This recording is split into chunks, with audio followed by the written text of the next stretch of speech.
Hello there, everybody. I am KiwiKJ, and I am back here doing another video. I'm sorry, I know I keep not uploading videos in a long span of time, but like many other people, I do have schoolwork that I do need to work on so that I can hopefully graduate next year. Anyways, today's episode I'm showing off the new updates to the TCG I was working on last time. Last time it was called Adventure Realms, and this time, since I made some very drastic changes to the game, I decided to give it a brand new spanking name called Casters of Onanydd TCG. And this game, I based it off of what I had somewhat of the previously what I did. So this is a very drastic kind of update to that, but there is like a tiny bit of the adventure realms I was working on last time.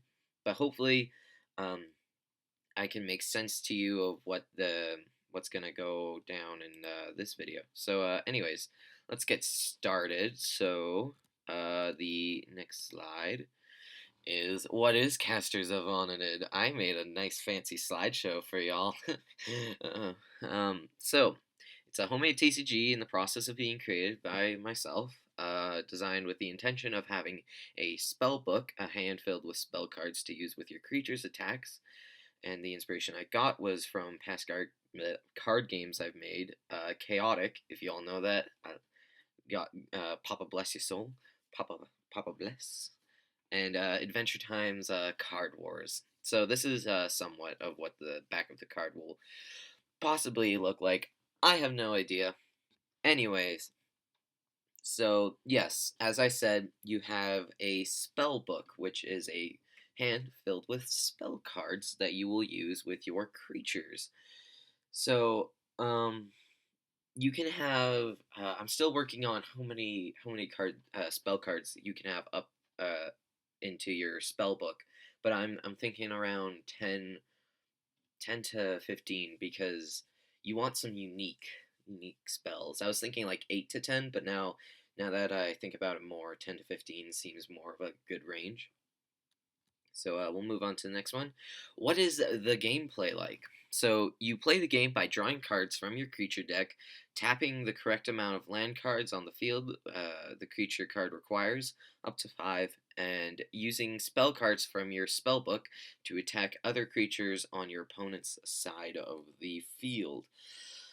So this looks very, very confusing right now. As you can see, this is sort of like your opponent's field. This is sort of like your own field. I didn't include a deck or graveyard. I just kind of wanted the battlefield sort of thing here. And I might change up to 5 to 4 because I'll explain that later on.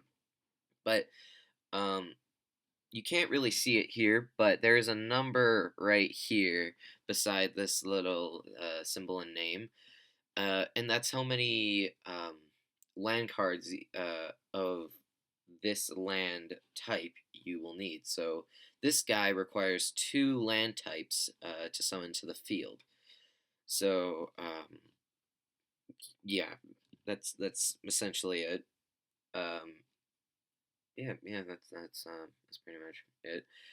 So that's why I might change it to 4 because um, what if somebody wants to have more a a high level creature without going like full in that type? But I don't know. That probably didn't make sense. But I'm still working on this game. Please, please, I'm still working on this. So, how do creatures cast spells? So, as you can see here, Will-O-Wisp does cost 2, symbol, name. I'll go into what a creature has on its card later on. So anyways, in order for a creature to cast a spell, its spell slot must be higher or the same amount as the spell card's spell level. A spell's level will then subtract the amount of spell slots the creature you used the spell with had. and depending on the amount of spell slots the spell's level took, you could either use another spell or not. There was a lot of spell. Holy crap, man. So as you can see, Will-O-Wisp is going to use Fireball. Its spell slots, how many spell slots it has is 3. Fireball takes up 2. Once Will-O-Wisp uses Fireball, um, Will-O-Wisp will then only have 1 spell slot left to use any one spell that has a level 1 spell, or has a spell level of 1. That's better. That makes sense. I'm really hoping that made sense. Basically, this has to be higher or the same amount as this, and if it's higher, and if this is higher than this, then you still have spell slots left. So if Will-O-Wisp was had 4 spell slots, um, Fireball would take 2, and then Will-O-Wisp could probably use another Fireball next turn, or not next turn. Sorry, a different level 2 spell, because creatures, I forgot to include in this, but creatures cannot use the same spell twice in one turn. They can only use it once per turn. So you have to get kind of creative and crafty with strategy using your spells. So how do spells do damage? So in the ability box in the top right hand corner, there's a box with a number in it. This thing right here. That is how much normal damage a spell can do. So Fireball on its own with another creature will deal 5 damage normally. But most spells will also be able to do elemental damage. So a creature card has a small list of different elements on it on the right hand side of the ability card. This little section right here where my mouse is. So these are the small list of elements, but it's not like an actual list. It's a small list of symbols, on the right hand side of the ability card. If any of those are highlighted, aka not transparent, and you can clearly see them, you can clearly see them, that creature can deal elemental damage of that type so long as it lines up with the spell card's elements. So Will-O-Wisp here can do fire and light elemental damage, elemental attacks. So, and Fireball here has a 5 on top of the highlighted fire damage. So when Will-O-Wisp uses this spell, it will deal an extra 5 damage, dealing a total of 10 damage, because including the normal damage and the elemental damage, so that will deal altogether 10 damage. And I'll go over creatures and all of what they are in a few moments. So, next slide. What are all the types of lands and elements? With the lands, there's desert land, there's the desert land, the forest land, the marshland, and the peaks land. And these land types, are what make up, the lands of, oh gosh, I forgot my own game's Onanydd, sorry. My own game's land name. But yeah, so Onanydd consists of many marshes, peaks, deserts, and forests, and amongst the continent, essentially. So yeah, that's pretty much it. And with the different elemental types, there are fire, water, air, earth, lightning, ice, light, and dark. So this card right here, this guy, is actually just been reversed. Just so you can. Oh, hey, there's a fire going on at a elementary school that I live near. Cool. Anyways, I'm just. That sounded terrible. No, there's a fire alarm going off there. There's probably no fire. It just randomly does that sometimes. If you're hearing that noise, it's not my house burning down. Neither is it the schools. Oh my gosh. Anyways, so This is fire, water, air, earth, lightning, ice, light, and dark right here. But normally they'd be reversed. So yeah, sorry about that. I just wanted you to be able to see these elements more clearly. But yeah, as you can see, these are the different land cards down here. Um, yeah, and then next, how do you win? You win the game when you take your opponent's life points down to 0. You will both start at 10, and whenever there are no creatures on your opponent's side of the field, or even yours, you can attack, or your opponent can attack you, or you can attack them directly with any spell or creature. What I mean by that, that sounds really weird, but what I mean by that is any creature at any level can attack your opponent, and any spell at any spell level with any creature, uh, you know how it works, can attack your opponent. And each attack on your opponent will count as -1 life point. So as you can see, pretty consistently, these go up in fives. These numbers here, not in like ones. So I thought it would be.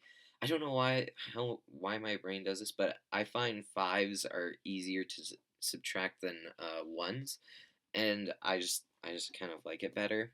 Uh, Kind of like in chaotic, basically. So 10 damage minus 10. You could divide these numbers by 5 to get how much damage it will do. So technically, this guy has 3 life or 3 defense, and this will deal technically 2 damage, 1 normal damage. But just count these as 5, and your opponent's life will count as um, going down as in ones. I don't know if I'm gonna have any abilities that can bring that back up, but I'm not sure. This next slide is showing all the creatures I have done so far. So I've done 2 of each type so far. If you want to, I'll make a video. I don't know when, but going looking more closely at these creatures. But as you can see, uh, taking a quick glance at these, we have Mummy Roller. He is a level 1, 15 defense. Creature Obscure, Dune Treader, Desert Creature attacks do 5 less damage to Mummy Roller. Only one spell slot, which is sucky, and is Air and Earth type. So, defense. This is their defense. This is the image. This is the name, type, symbol, and level. Yeah, I really hope I'm explaining this. I'm terrible at explaining things in general, so I really hope this is making sense to somebody, and then maybe that person can make sense of my words in the comments. Oh, jeez. Oh, anyways, we have Pumpcaster here, who is a level 5 marsh creature with 40 defense, which is is really good. There's nothing really to say there. It is a magic specialist, and what that means is whenever a creature's uh, magic or spell slot is higher than 4, normally they'll be a magic specialist. Every creature uses magic attacks, but magic specialists use very high leveled um, spells to attack to attack other creatures. It's a lightning and dark, and it's Halloween magic. All spirit creatures on your side of I might actually change that to spirit magic or whatever. All spirit creatures on your side of the field have dark 5. Dark elemental damage from spells deal an extra 5 damage. That's a little confusing. Actually, I might reword that. Dark elemental damage. Dark elemental attacks from spells. Yeah, that would make more sense. Anyways, so yeah, Pumpcaster, Will-O-Wisp, we've seen already. Firelight, but its ability is Lead Astray. When Will-O-Wisp is sent to the graveyard. You can choose one creature from either side of the field to go back into that player's hand.